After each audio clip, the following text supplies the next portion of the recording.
this computer.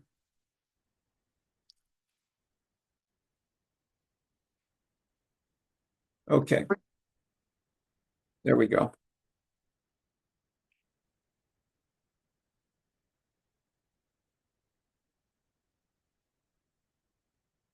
Turn this on as a background backup.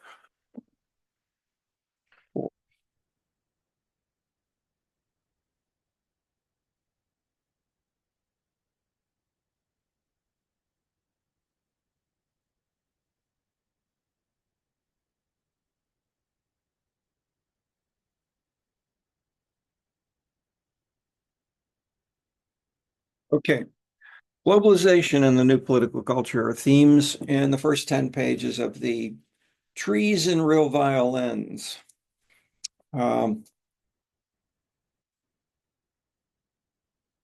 This is initially an edited book or an oral history project launched with Bill Grimshaw, who had been with his wife Jackie, the campaign managers of Harold Washington. And when this was happening, clearly the rules of the game of Chicago were going to change. This is the most studied city in the world. There are more books, papers. People came here. I came to Chicago because there was so much work on cities in general, starting from this city and then looking from that to Beijing, to Paris, to Rio, and so forth. The model for the mid part of the 20th century, 1933, heightened especially by the election of Mayor Daley I in 1955. From those on until roughly, that's more questionable, but that's where we get to especially the election of Harold Washington in the early, I think 82, 83. This was the city of a machine. This was the city politics was defined by how machine politics operate. And the leading book on the political machine as it works in Chicago was by Milton Rakoff, who was a professor at IIT. And he'd spent a good chunk of his career writing about the Soviet Union and hierarchy and the party of the Communist Party in Russia.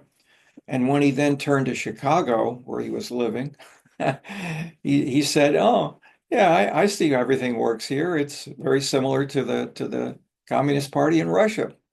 Okay, so that was his detail of these sorts of things, which many others coming from Minneapolis or Boston would say, "Hey, this ain't America. This ain't Tocqueville.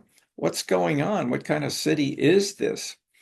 And so clearly, this has led to fascinating questions of what's going on when we have so many conflicting political cultures within the same city, within the different neighborhoods. And so biking around, talking to people, looking and detailing this has been something to attract people. Even Max Weber came to the Chicago World's Fair at the end of the 19th century. He came here and he visited with some of his German American relatives, and he came especially to Chicago to the World's Fair. And he said, for example, this is a city like a human with his skin cut off. That is, you could see the thriving, the jumping, I should say throbbing, thriving, and these elements of politics are so open that, for instance, I would ask a question of my alderman in Chicago, University of Chicago. I would say, how do you help the disadvantaged people in your ward? And he would say, I have in my jacket, I have two pockets here. Over here, I got the people who got me elected, and over here, I go down to the patronage office at City Hall, and I get a bunch of jobs that I can try to fill. And my job is to put the two together. He said in his words in class, being recorded. So I mean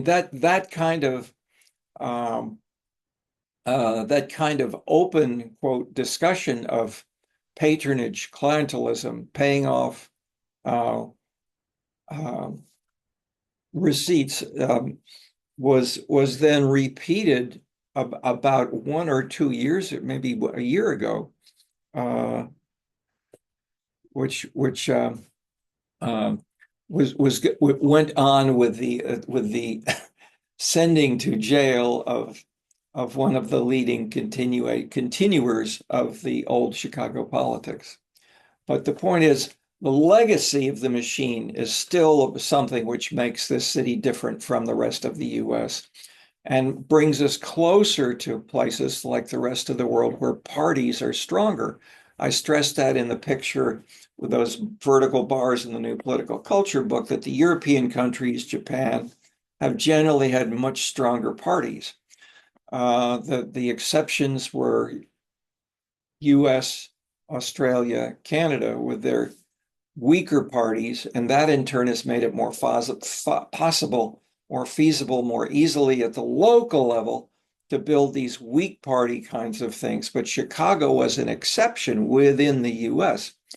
But as this is now being fought over and actively changed with the election of Harold Washington onward, these kinds of things make these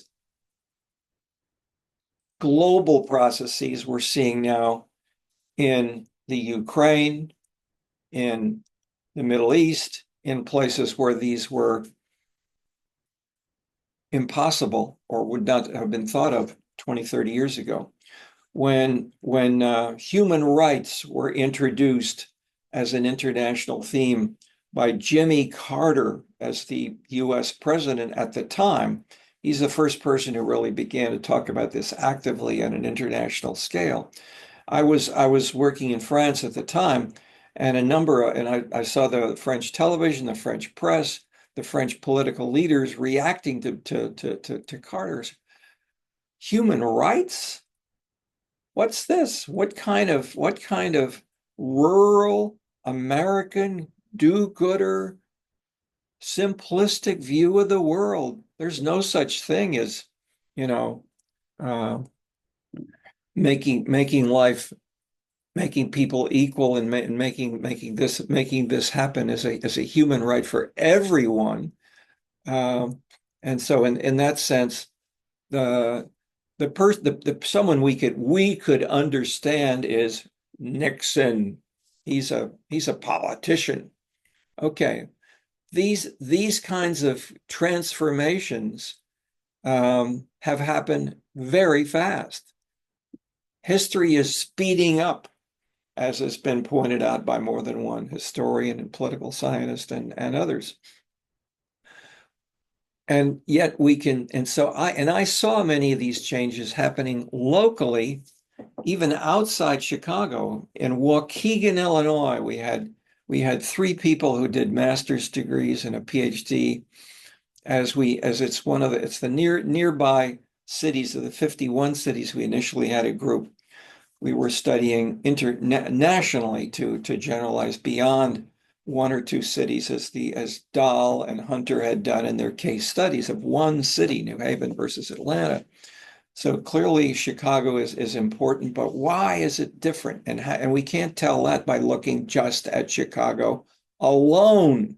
And so what we do in this course, as you see, and what we're doing today, is looking at Chicago in global context. So I'm standing in front of something which is not quite really Chicago, but it gives you a sense of asking what's different.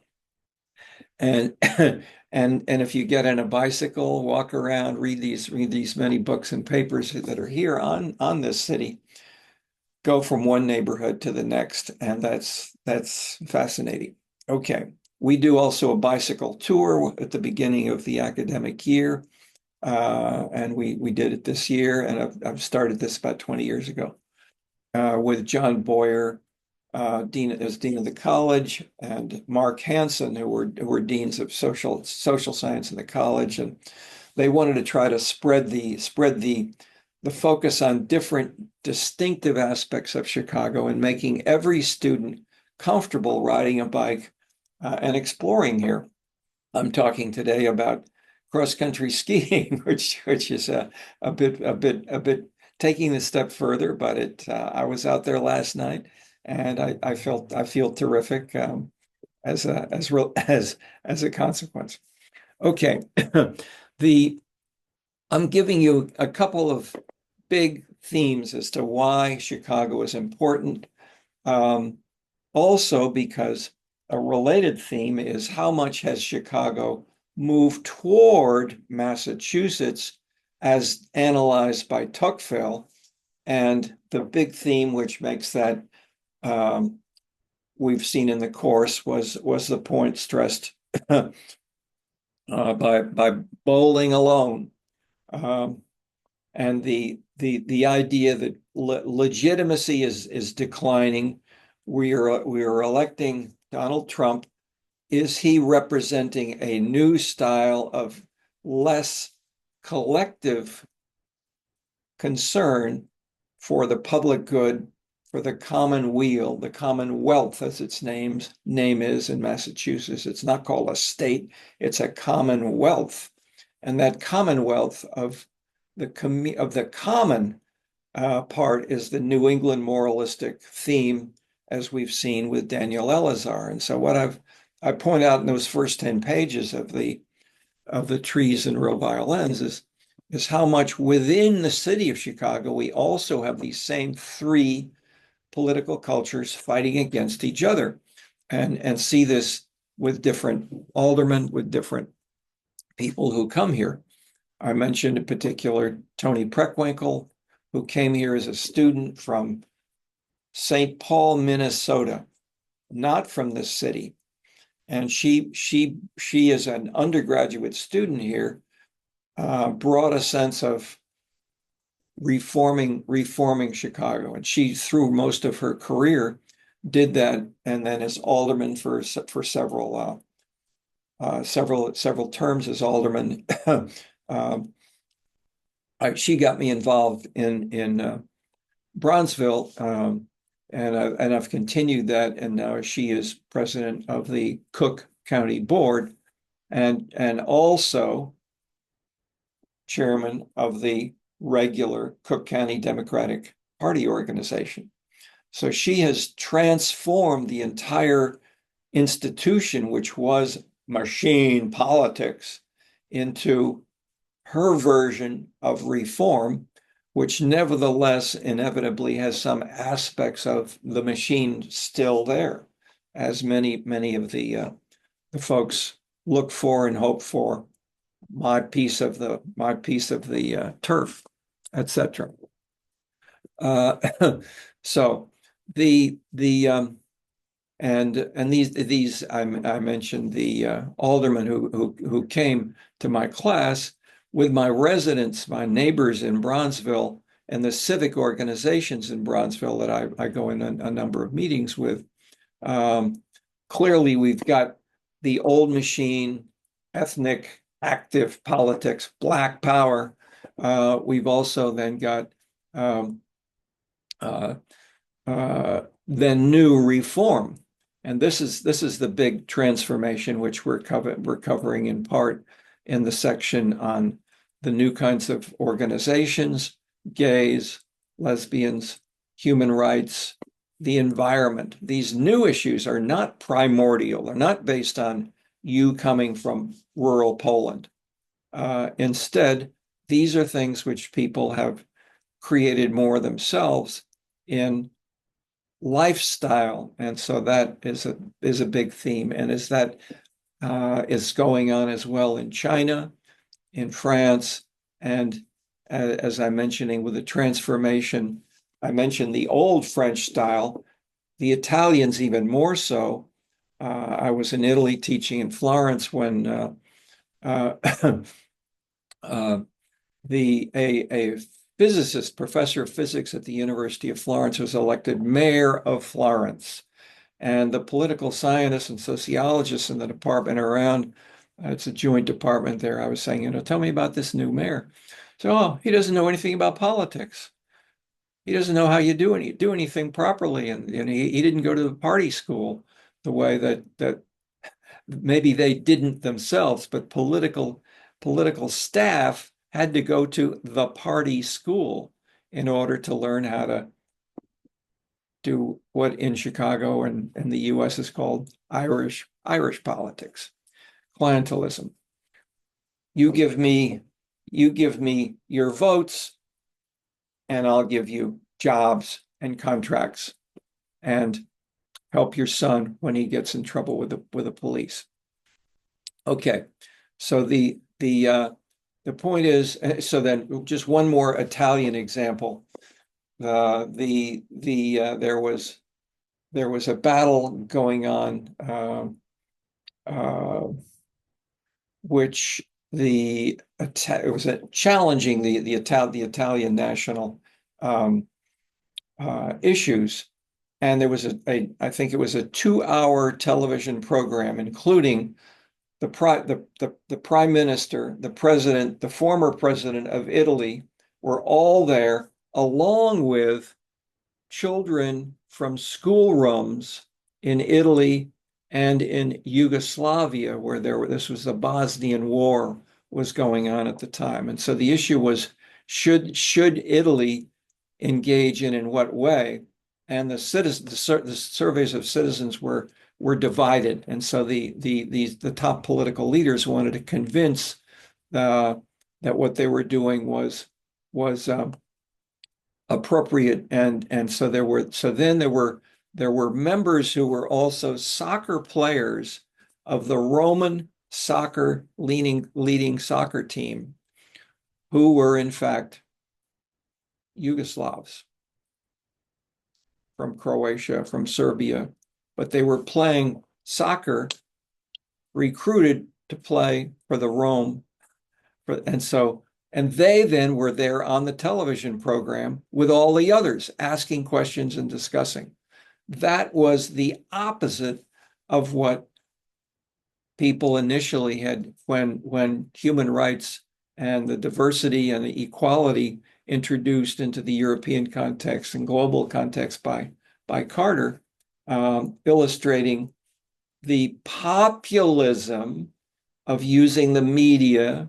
And I'm using television here, and I'm deliberately using this 2020 a couple of decades back to say populism was not invented by Trump, and many elements of populism we can understand better by seeing where and why and how these elements have spread globally, and how and why these are not uniquely the US, but there are important national differences along with these. And we can see these in part by biking around Chicago's neighborhoods, where we have a Polish neighborhood, and then talk to people there, and then go to a Block neighborhood in Bronxville, go to Bridgeport with the Irish Catholic police and fire staff still living there in large numbers, etc. Okay, if that's an overview, let me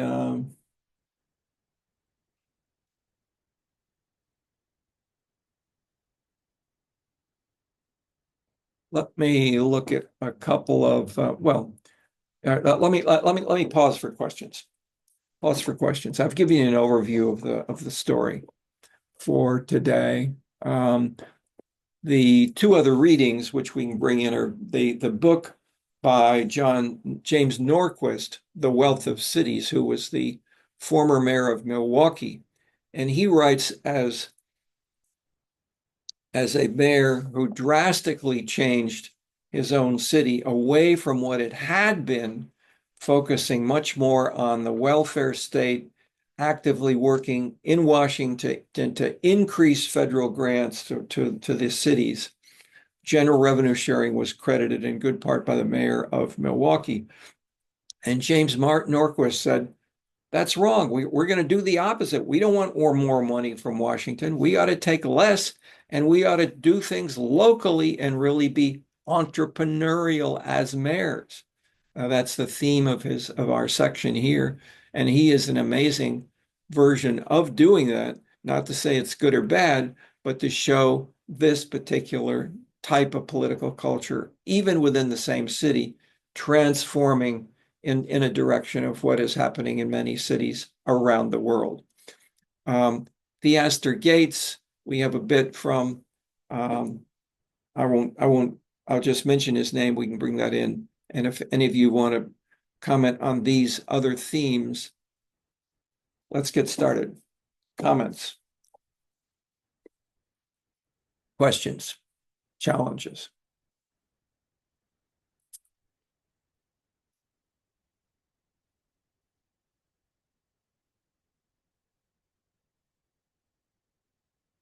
I'll ask you, can I ask you a question folks, if I don't have, just want to have a little discussion.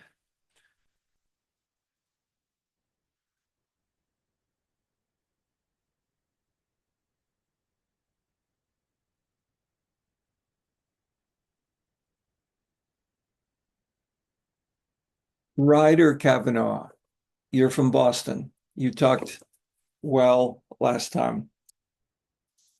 Just give us, could you turn on your camera? Is that okay for a second?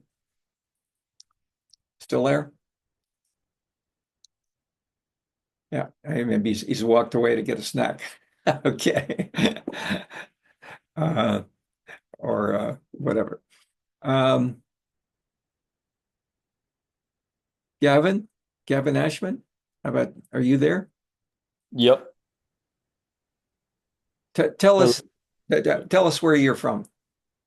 I'm from Southern California. Could you turn on your and just let's Yeah, just sure. have another city to have a little something to contrast with Chicago.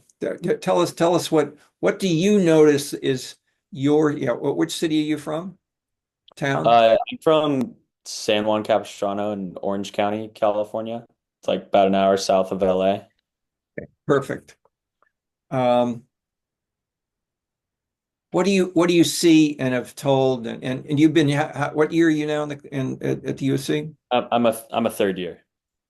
What are you've been here 3 years. What has hit you as different in Chicago? I mean, just kind of everything in general. I guess I grew up kind of more in the suburbs and now just being in the city, and there's just a lot more going on. Like, whereas just in where I'm from at 8, 9 o'clock, everything's closed. Shops, buildings, anything you could do, even on weekends, like the most popular shopping centers are closed at 8 p.m.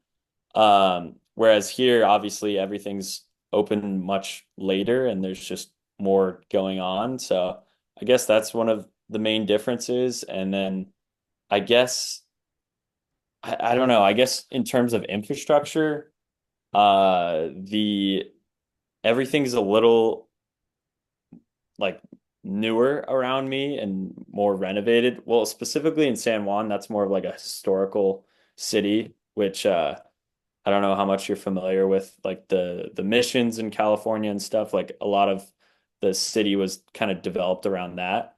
So I guess that's different than what I've experienced here. I don't know if I'm answering your question or not. That's perfect. I mean, the missions, just say a word or two about the missions to lead us in an international direction.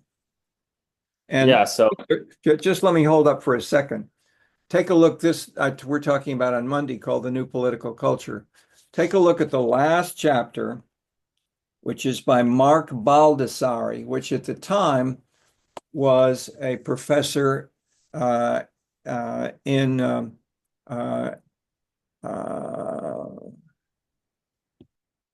Irvine, I'm pretty sure, and he was director of the Survey Research Center. He had the funds and did surveys of every single, I think at least all the reasonably sized municipalities in Orange County, the mayors, the council members, and the citizens. And so he contrasted your town with the others, and they then looked at changes from, and what's the name of the airport in Orange County? The John Wayne Airport. The John Wayne Airport. Okay, John Wayne, World War II, Marine, fighter, cowboy, Hollywood actor. He was he was a major figure defining the what was seen as Orange County and Southern California Republican traditional politics. That drastically changed in just the time when he was there. Baldessari was doing surveys, and the mayor of Irvine later on um, joined hands with hundreds of people, and they stood arm in arm, and they blocked traffic at rush hour on the freeway coming through right the middle of Orange County, trying to show they wanted an environmental politics sensitivity against the car. And it had huge support, and this kind of the rise of the environment, a new politics, a transformation away from the normal left and right into the direction of a kind of new political culture. So the if there's one county which it could not have been better chosen, and then have not only one number, what we've got a decade or so of surveys which show, look at these deep changes. He then did, I think, two other books on Orange County, Mark Baldessari, while continuing this. He then went to the state of California and was director of this kind of thing there for a few more years. Okay, so my point is, these are perfect, and the for just one anecdote from an Orange County government official. When I told you I went to UCLA because I wanted to see how it's different in LA and in Southern California more generally. A story that was told as I went to a number of meetings with local government officials, and one said, you know, there's a developer who showed up in City Hall, and he has to have a certain zoning change and some building permits approved faster. And uh, and he said, what can we do? And he opened his briefcase, and it had lots and lots of dollar bills. What can we do? He was from Chicago. And I said, please close. And the government official from California said, no, no, no, close your briefcase. We're not in Chicago. Okay, that's the image we have of the two contrasting with each other. The old style by the political leaders, and they should give you the development rights and you can build. And so this is not, I won't say that the only city that this is ever, or the only government official where this is ever raised as an issue, but it is sharply presented right there. Okay. Any more about things you've seen in Chicago, which more subtly you've seen as you've been here 3 years? Um, How much have you got going outside Hyde Park? You mostly been here. I mean, I like on the weekends, I've gone downtown, I've gone to bars, clubs, different places. And I mean, in terms of that, it's definitely different than Southern California, as like, especially in my area, it's a lot of families and not as many like young people going out all the time. And then in terms of what I've heard in Los Angeles, it's kind of been dying down a bit more than it was in the past, kind of the people going out, meeting each other, and as opposed to like New York City, which it's still going on a lot, and Chicago. So I think there's definitely been a change there. Okay. Any themes of what gets or what happens or what gets discussed or done in the bars that you see here? You mentioned that into people meeting for the first time, maybe men and maybe younger men and women as well, or Yeah, I what mean, else? I don't, I'd still think it's kind of like a similar experience. I think there's more wealth or diversity and differences in the different bars here. Like there's just more to go to and more to choose from. But I still think like at the core of it, it's the discussions are always kind of the same, and relatively surface level, no matter where it's going on. Have you been to bars in San Juan or in your San Juan Plus and at home? Did the contrast Um, the conversations different, or is just that there are many fewer bars and they close later at night? well, there's definitely fewer, but like one of the main ones there is kind of more of like a saloon kind of thing that has live music, and it's a lot of older people that go there, but I definitely know some people who go there, and it's totally different uh kind of aesthetic. It's kind of themed like an old country bar, but that's kind of like the main one there, which I've yet to encounter something like that in Chicago.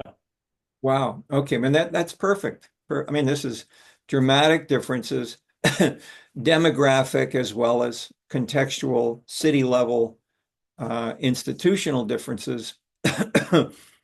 But we could add different neighborhoods in Chicago, as you have pointed out, or different municipalities within Orange County. There are big differences as well. We had a student last year who was a student from Orange County and who paid a lot of attention and interest in this. And he's also working with an alderman here in Chicago.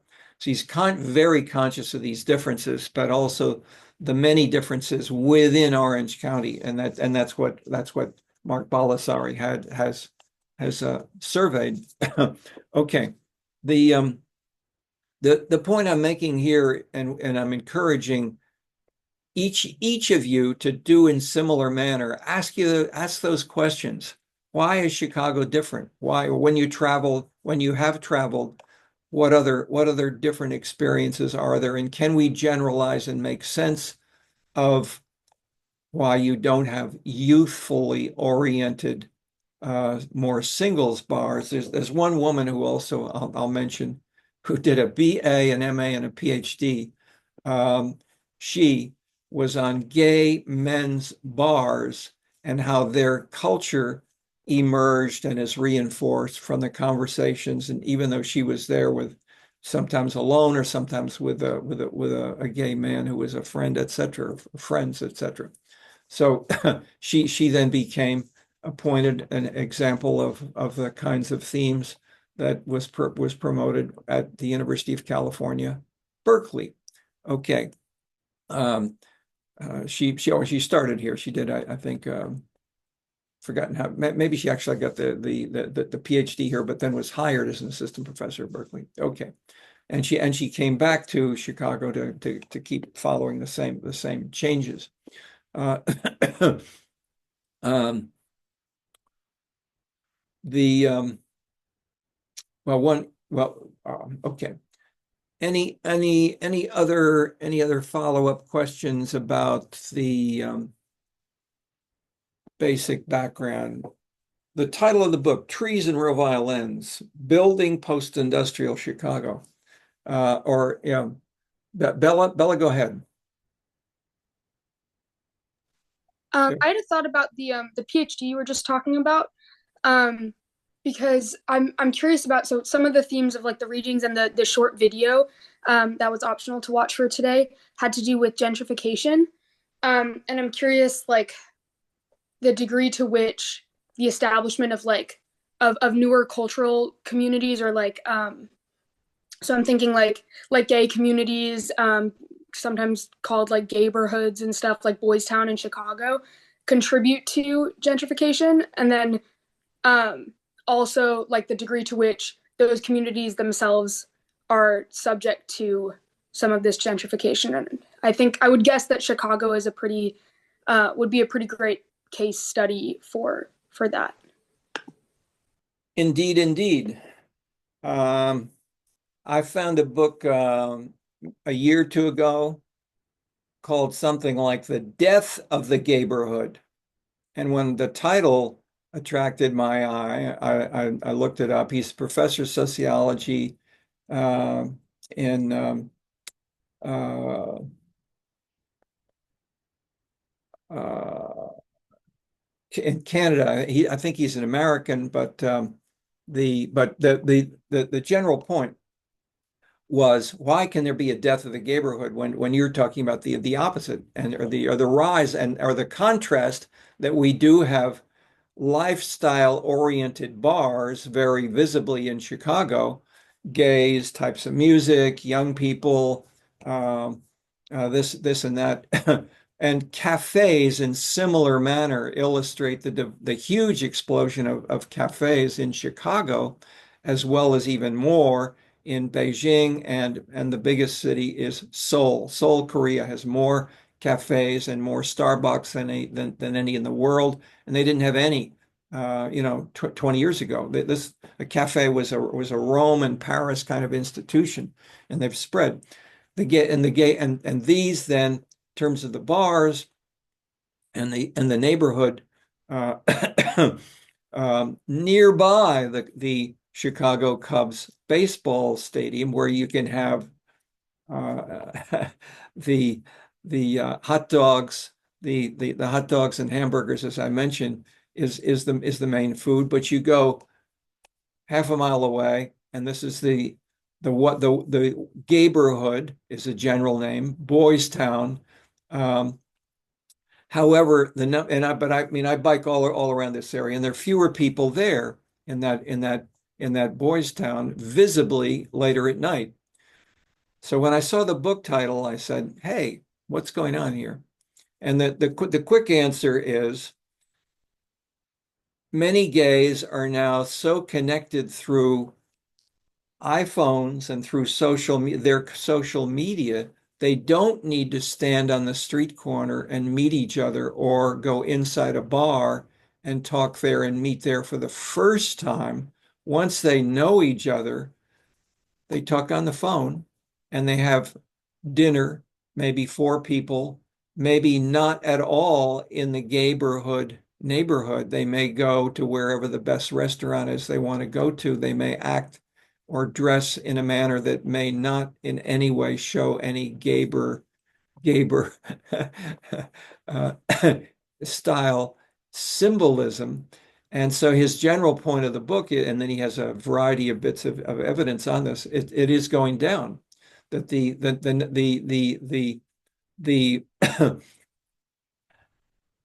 and your point about globalization exacerbates this tendency. And I would say yes, but it can also lead eventually to enough globalization in the quiet weakening of personalistic ties, personalistic relationships, quintessentially illustrated by The Polish Peasant, as the title of the famous book in the interwar years, or the Irish politics style, is based on personal relationships. You know me, I know you, and so I give you exchanges of favors, but I know you personally, often, say 2 generations, etc. So their answer is yes. We have still lots of classic Chicago, and not just Chicago, but ethnic politics going on, most visibly, say, in Eastern Europe, in the Middle East, with the Arabs, and then the Croats, the Slovenians fighting, etc. But at the same time, we have others which are not based on primordial ethnicity, but on environmentalism, patting cats, patting sheep in cafes, and so there's a sheep cafe, many in Seoul. So in that sense, lifestyle, or as an environmental or a human rights kind of issue, or in the Wicker Park neighborhood of a classic arts and bohemian lifestyle neighborhood. There's is one of the 3 cafes that we studied in detail. And it's not just a cafe, it also sells books. It's a bookstore, and they also have lectures and discussions.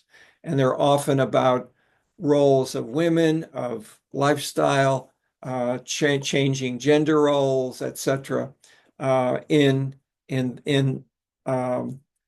a configuration of different non-primordial styles of ethnicity. So another title I may have mentioned briefly is the collaborator of mine that for the global local politics syllabus, Joseph Yee.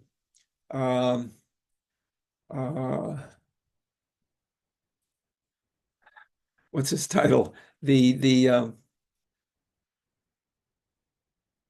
there in the book, but sorry, I'm blocking it right now. But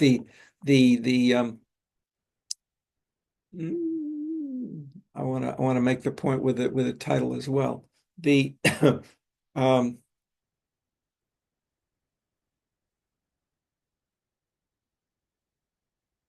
God and karate on the South Side. So God and karate on the South Side is his ethnography of martial arts clubs where he participated in. And Bella, stay there a few. I'm trying to have a little conversation with you as we did, if that's okay. I know you're interested in human rights, so I'm elaborating talking around your question and elaborating a little bit to link it to the bigger themes. So Joseph Yee also was from Orange County, and then north of LA. He went to Berkeley for college. He came to the University of Chicago, did a PhD here. I worked with him then actively at the time in political science.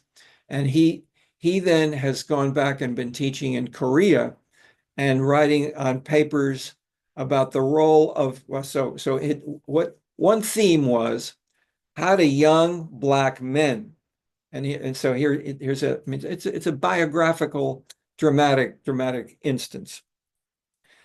His background of Korean, doing well successfully at Berkeley. At the time when he was a student at Berkeley, the state of California had a referendum and said, should we abolish affirmative action? And the majority of California citizens said yes, and they did. What happened to the makeup of the student body for the next year in the first year class of freshmen at the University of California, Berkeley, and the same in other parts of the University of California in terms of ethnicity? If it's after the abolishment of affirmative action, I would expect that I mean, it's a private it's a state school. State so university. That's the yeah, point. so then I would expect that the new class would then have less diversity. Less diversity? Okay, Yeah. define how. I mean, I would anticipate that like traditionally the most disadvantaged communities, so racial minorities like Black and Latino students, would I guess be more disadvantaged in admissions, and so they wouldn't the new class would be whiter on average than previous classes where affirmative action was still in place. Half of the percentage Black dropped half. The percentage Asian doubled. The Asians have done very, very well meritocratically. They have higher GRE scores, College Board scores, and they don't get admitted as well as their numbers would have implied. In California, this was even part of I think if it wasn't the formal law, they were held down and as affirmative action. And so Joseph Yee himself, he was Korean. He saw other Koreans, other Chinese Americans in California doubling in their numbers immediately. So he in turn felt very, very guilty that he was getting the benefits of the Berkeley education. So when he came here, he chose his PhD topic He said, how can we help these young Black men who drop out of college, who don't know their fathers? They fight with their mothers. Maybe they join gangs, but if they don't have joins, what if they don't have something else that may be more distinctive than joining a gang? And what did he find? Four things: martial arts, joining an organization for selling food and things like that, like Amway. Soko Gakkai is a Japanese funded Buddhist church, which has its major branch on the near south side of Chicago, and evangelical churches more generally. So these four kinds of things. So Joseph, when he was a TA in this class, we brought in a number of persons who came from, and we visited. We took the whole class. If you want to go, we went to a Soko Gakkai session of the Buddhist church where people were Black faces, maybe 40, 50%, chanting in Japanese. They learned how to chant in Japanese to conduct the Buddhist religious ceremonies. Although these were my Black neighbors, and I have neighbors in my building who go there to church. Okay, so the point of Joseph found this in Chicago. He then went back. He was teaching in Korea. He then has been writing papers on the rise and support for gay issues in North Korea through evangelical churches. How about that? It's like the decline of the neighborhoods. I mean, he's 20 years ahead of everybody. Okay. So take a look at Joseph Yee and the what he's done himself, but there's sections of the book Scenescapes, which he then worked with. That is, both Joseph Yee was a martial artist. So was Dan Silver, my co-author, and some of the others. And Professor Donald Levine was dean of the college, and he was an internationally important organizer of martial arts. So people did today, I think still today, meet on the Chicago lakefront near Hyde Park, right there, what is called that little promontory, and there at least once or twice a year they watch the sun rise and they do their martial arts celebrations because of this Hyde Park activity, which is not just Hyde Park, but which was linked with these institutions of martial arts, which many of his four activities have Asian cultural roots. But the Asian cultural roots have been adopted by some of the African Americans who are succeeding. So I mentioned my neighbor who's going to the Soko Gakkai Church. Many of the young men, Joseph then it's mostly an ethnography, talks about a young man, age 8 or 9 would be there with his mother.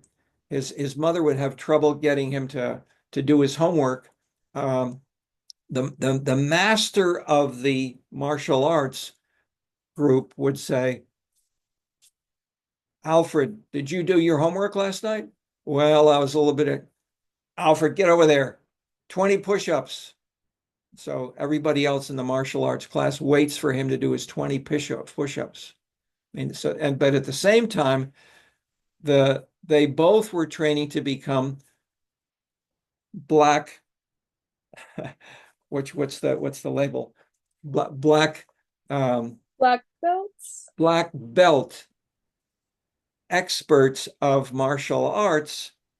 And so the new cosmopolitanism, which he discusses, is you can have a black belt whether your face is yellow or black or brown or white. And the meritocratic achievement, both a mother and a son, can transform the traditional gender roles as well. I guess I can understand from that how having an activity, whatever it is, that is community building and is like and is also like developing your personal skills and sense of pride in your abilities could like could result in higher self-esteem and higher like life outcomes in a variety of ways. I'm curious though, was the point of this to like show that this specific cultures like East Asian cultures activities have a and like result in or have a correlation with higher outcomes? Like, does it matter the specific activity that's being done, or is it just having that sort of community building space?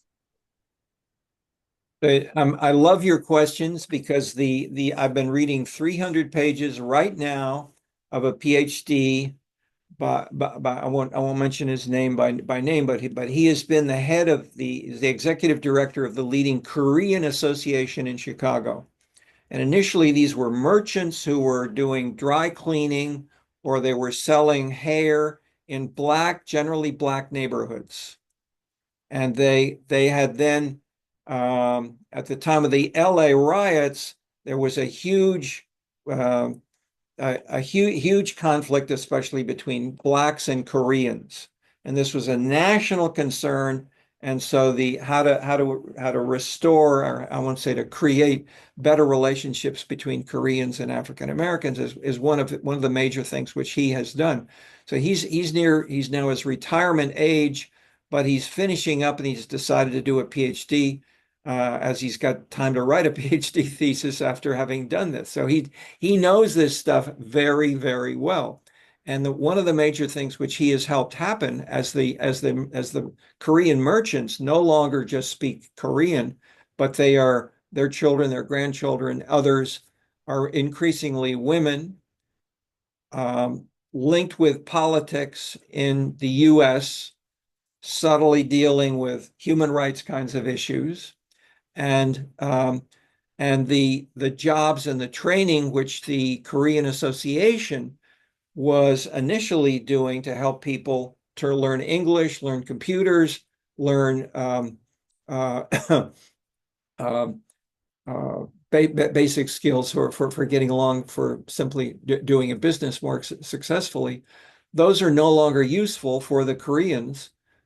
Instead, they are hiring new staff who are Mexican and African American, and they are teaching. So even though it used to be called the Korean Association, they even dropped the name Korean from many of these new organizations, which include a mixture of Koreans, African Americans, Mexicans, Poles, I mean, others who are then training a new meritocratically successful kind of skills, which you don't have to have the ethnic background of Korean or Asian to do, but you can learn some of the Asian cultural lessons, including self-esteem, including hard work, including, and so he's quoted then at least people who've done better in class in schools in conjunction with working with some of these new kinds of programs where they've trained them or helped them do better. And so the cosmopolitan is one term he's used is cosmopolitan ethnicity. It sounds like a contradiction in terms, but part of cosmopolitanism can be not denying the presence of ethnic differences, Polish or Korean or whatever, but joining them also with gays or lesbians or environmentalists and say all of these may be important in our ward, and what can we do to be more responsive to the new and the old kinds of organizations, and they each can help each other. 300 pages. So in that sense, this is a continuation of what Joseph Yee, these are both Koreans, talking about what Korean type activities as a culture can bring valuable, useful collectivism concerns to individualizing bowling alone readers and actors. Okay. Gotcha. And that trend seems to correspond then with what you were saying about the death of the neighborhood book. In Yes. that like if neighborhoods are becoming less less distinct, less like segregated alongside different cultural or lifestyle norms, then we're going to see more cosmopolitan spaces, more spaces where people are taking on multiple identities or are incorporating more globalized and sort of diverse experiences. Yeah, absolutely. And the title which you've used of the cosmopolitan roof, or what is a term which a new term is cosmopolitan area, place, something is a better word than that, but that's the same idea. Has been used by a student of mine, and Bill Wilson, African American.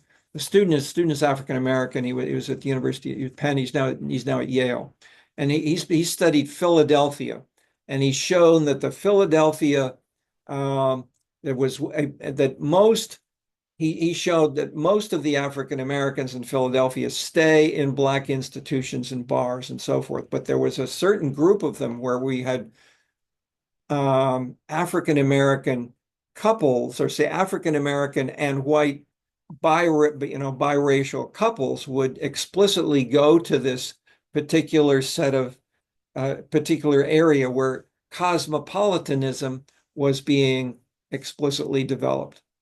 And so the theme which all three of these are showing from the standpoint Korean, African American, others, as cosmopolitan ethnicity.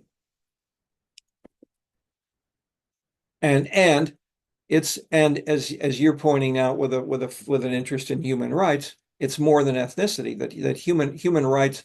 I mean, for instance, the World Values Survey has included how well. So I don't want to go into too much detail to accept that 30 years ago, only Americans were asked, how much do you identify most closely to? Your city, your region, like your state of California, your country, or the world? Something like 10% of Americans identified with the world, and 0 were there in most other countries. Today, we find, it's something like 10, 15, 20% are found. Many younger Europeans who are answering the same way.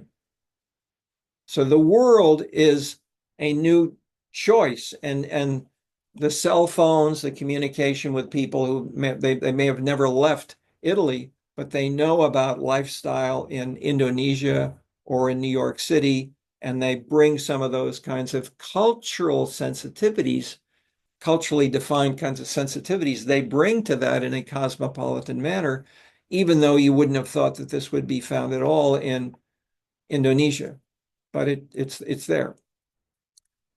India, etc. Okay, so what I've done is to take your excellent questions, your sensitive, questions, but then showing how we've got themes that illustrate the more general points that link globalization, the new political culture, the concept of cosmopolitanism, the neighborhood, gentrification, and how these things are being transformed rapidly from 70 years ago to 30 years ago to the last 10 years, because these are it's not just the years of the chronology, it's their deep rule contexts, the scenes, the rules of the game are changing. And we can see them, as I'm illustrating, with the changes, say, in the Italian television program, with the top political leaders combined with the soccer players. Equally, everybody wants to have an equal voice, even on the Italian television. Okay, let's have let's see, two words on Norquist and Theaster Gates. I mean, you referred to the reading on, quote, gentrification. The big point, and how does this illustrate? How does Theaster Gates, who's the featured character there, What do you remember from Theaster Gates links with the general points which you've made? Well, I know uh he like took over a building that was going to be destroyed and turned it into a cultural center to show the arts. He did a lot of work on using the arts to like develop the south side of Chicago's vibrant arts and community culture around like Black heritage here, I think. Yes. And he also worked with the university on that. So yeah, that was one of my big takeaways. It's called Art Bank. It was an abandoned bank for roughly 30 years, just sitting there in ruins. He bought it for a small amount of money from the city because it had been in bankruptcy, on condition that he'd find ways to invest something like $1 million, and he found well over that. And it's a beautiful place now. It's a video which is available with some of that, and they have yoga instruction for anybody who wants to come. You don't have to be Black. It's to anybody who wants to come, but they're predominantly African American oriented. Um, and he was okay. So he has irony, he has humor, he has teasing.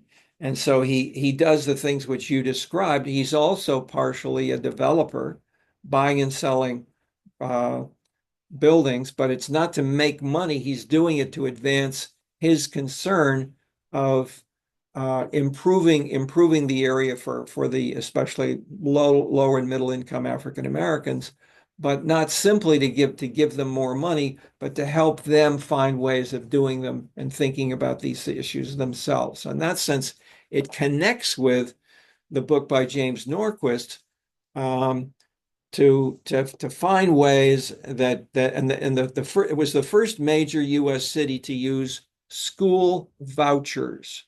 That is, the city government gave money to individual citizens, which they could have either to their voucher could pay for the teachers in a public school or a private school. And so what it did was to say, we want these public schools in Milwaukee to compete with the private schools. And so this happened in a different way when the Secretary of Education, we're talking about Trump is abolishing the Education Department. In the federal government, who was the head of the federal government Secretary of Education under Obama? He was the Chicago head of the schools, and he he was from here.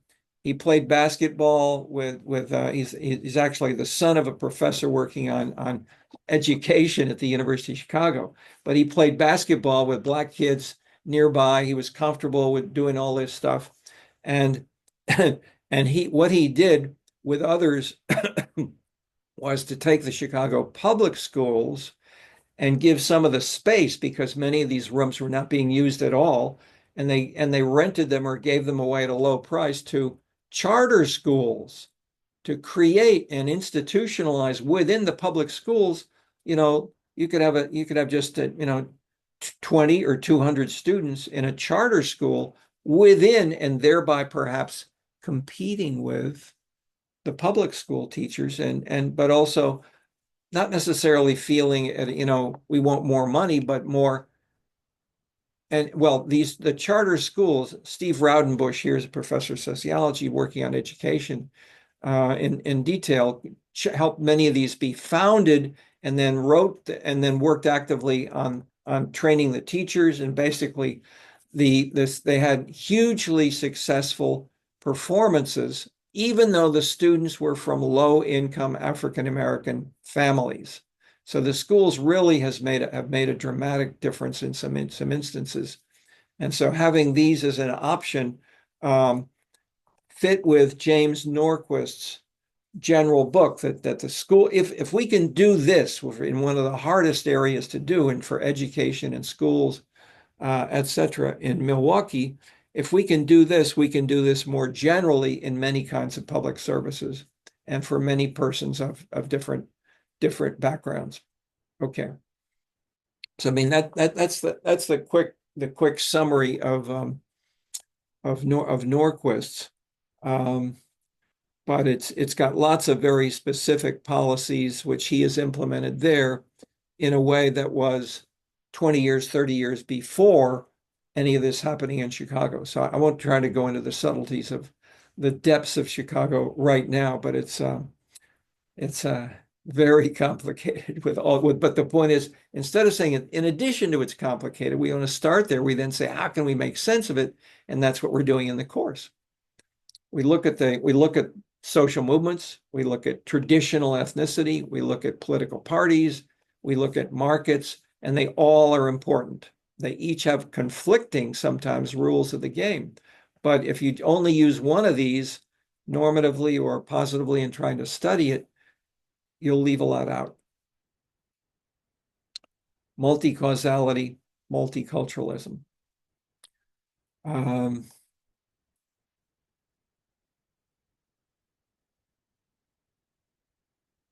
Let me see other big.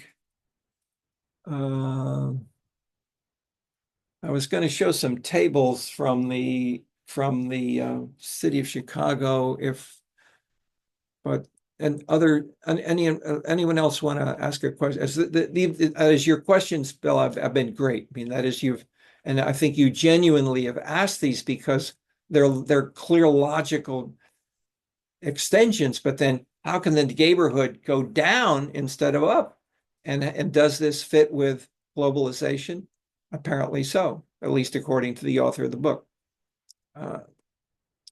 And he's got lots of bits of data that seems to connect.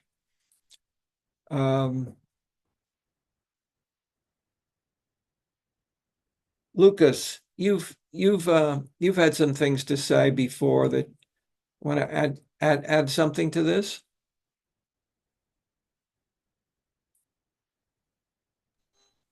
Hello. Sorry, I'm in a dark, dimly lit room. Okay, go Let me for turn it. on the lights real quick. Okay, so I was really fascinated while reading Yee's story on dang, I'm blanking on the title too. It was like karate and Yeah, God and God karate and karate in the South Side. on the South Side. I was really fascinated while reading it. And as I was reading, I noticed that it kind of complicated the whole idea of cultural assimilation. Because in it, it's talking about adding and cultivating your cosmopolitan ethnicity. And so that makes you multicultural in the process. So can you sort of describe the interplay between cultural assimilation and developing a cosmopolitan ethnicity? Well, he tried to do, he saw this in his own life. He saw it in what's there in the book. But I'll mention he has an unpublished book because as he was running out of money while he was in grad school, he taught in a major institution in the Asian countries, more so than here, but it's highly controversial right now because in China, in the last year or so, maybe 1 or 2 years ago, the Chinese have abolished or almost abolished, but they've heavily cut back on these training schools to get you into a university. So if you're a high school kid, you go to, say, a public school, but you can also go to an additional school to get extra courses or training. And there are many affluent Chinese and Korean and Japanese send their children so they learn to speak American style English in Orange County or Napa, other places nearby, for instance, where it's warmer than Minneapolis and closer to Asia. And there hundreds of thousands, if not millions, of these Asians in Orange County, and Joseph Yee taught, and they pay high salaries. Certainly, he was a grad student, so he taught there as he was a tutor, teaching the Asians how to get into the University of California, Berkeley, and Harvard, and Chicago, and so forth. And so he then wrote about this, about the families, about the kids who were there, and how the culture is something which the Asians were sending their sometimes wives, but sometimes certainly their kids, or maybe an aunt or an uncle or another's. And you have and so you have, in a sense, culture could play an active role in acculturation, which was your question of how can you have this kind of acculturation to different ethnic groups. Their courses which are taught at the University of Chicago on race as a cultural category and racism as a cultural category. And so, in part, by starting to shine a flashlight on racism and say, how does this work? Where does it come from, and how may it be transformed? This is in classes right here, taught by anthropologists and by others who are doing this as new anthropology. The assimilation. Let me stop for a second. You hear the beginnings of an answer, or answers which I could elaborate, but how does it sound? Is that the kind of thing you have in mind, or you want to elaborate? No, yeah. Thank you so much. Like, this is already like a pretty like holistic answer like to what I was wanting. So thank you so much. Just please keep going. I'm really fascinated by what you're saying. Anything else in Joseph Yee's book about the martial arts part to build on? Yeah, so like I also was in martial arts when I was younger. I did it for 4 years. So like Okay, reading it, I was able to connect to the writing. However, I perfect. didn't have as much of a connection to it. Like I honestly kind of had a negative connection to it when I was younger because like my brain didn't interpret that I was doing this like to learn how to defend myself and to fight. I took it as like, oh, I'm being attacked every day. This is a horrible experience for me. So I was really so it was good to see like an alternate perspective where he thought that both like his like religious experience with like Christianity and his experience like learning karate, how like that both like amalgamated and made him into the man like he was today. And so yeah, that's basically like what I thought about the reading, and I was able to take a lot more like than probably your average reader because like I had had a previous experience like in the same ways. That's wonderful. I mean, to have you as have 4 years and then become more self-conscious, educated, thoughtful perspective, and then seeing this in the book, that you can see how creative he was and is in continuing this. So Dan Silver did some of the same things, and so this is why and we include that in the section on politics in the Scenescapes book, and it summarized some of the papers which they did together on martial arts, and bringing. But the more general, the reason I'm mentioning this is that in the two books, Scenescapes and the book which we've discussed here, Kentuckville Karaoke, join the title of Kentuckville Karaoke. Can we take the French title, the French theme of civic activities, join with karaoke as a traditional Asian ethnic institution, not uniquely, but at least the word karaoke is not English or American or whatever. It's not like rock or okay. So in that sense, the karaoke institution is then being individualized, as I mentioned, in China today, but also especially in Hong Kong and in Chinese Canadians of Toronto, Montreal, they're creating more karaoke locations of many Chinese, but who also dance, dress up, sing, have two or three together. So they create little bits of theater. And I mentioned in passing, perhaps, that the Russians are doing the same, and they've been doing this for using culture in both senses of ethnic culture, of and the arts as culture being used to redefine a new way of showing your individualism. And the reading of Theaster Gates, and as an African American whose father put black tar on the tops of roofs as his job, Theaster is now using culture and the arts and music to teach people who may be African American and who can use their creativity in painting, in singing, and that is in Bronzeville.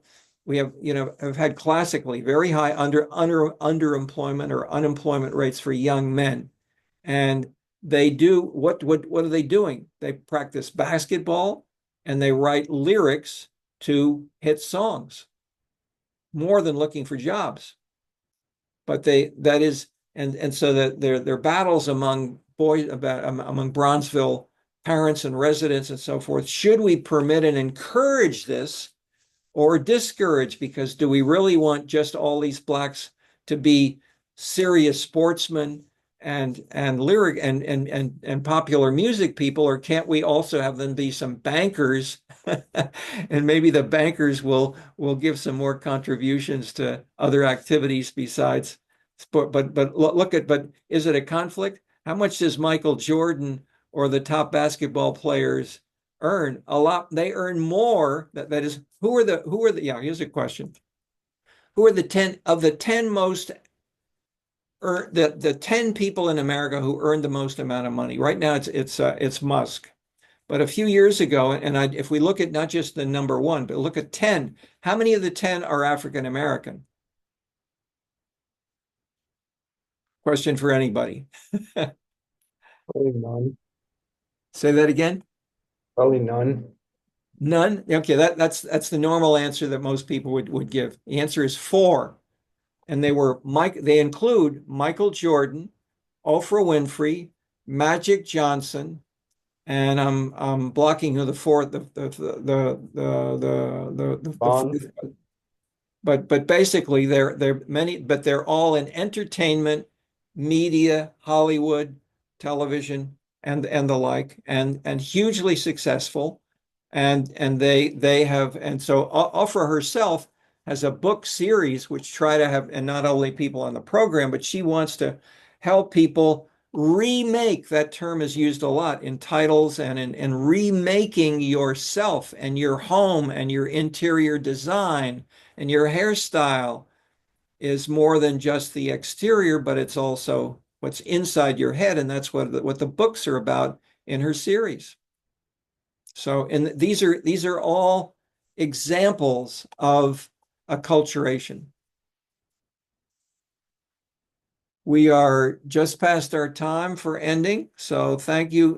Wait, I mean, I deliberately wanted to have more discussion, and it has worked very, very well. So thank you for participating actively for those, and the good, and in part, this is easier to do this now when it's nice and cold. You don't have to we don't have to be in the same physical classroom, but Zoom can help us be more cosmopolitan and acculturated to one another. And so thank you for participating as students physically act.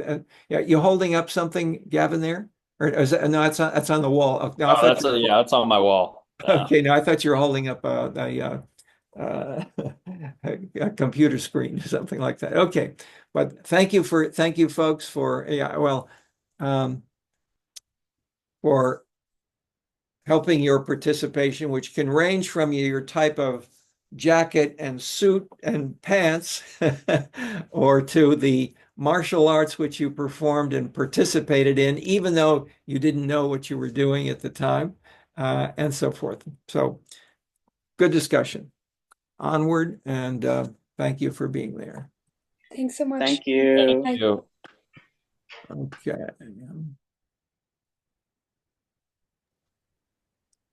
Hi. Anybody still there? Yeah, I'm still here. Okay, great. Anything to keep you on the recording, or Yeah, let me check. I can turn the, yeah, is there any student here who wants to? No. No, just the two of us. Okay. I think I can pause. I don't want to pause. I want to stop the recording then.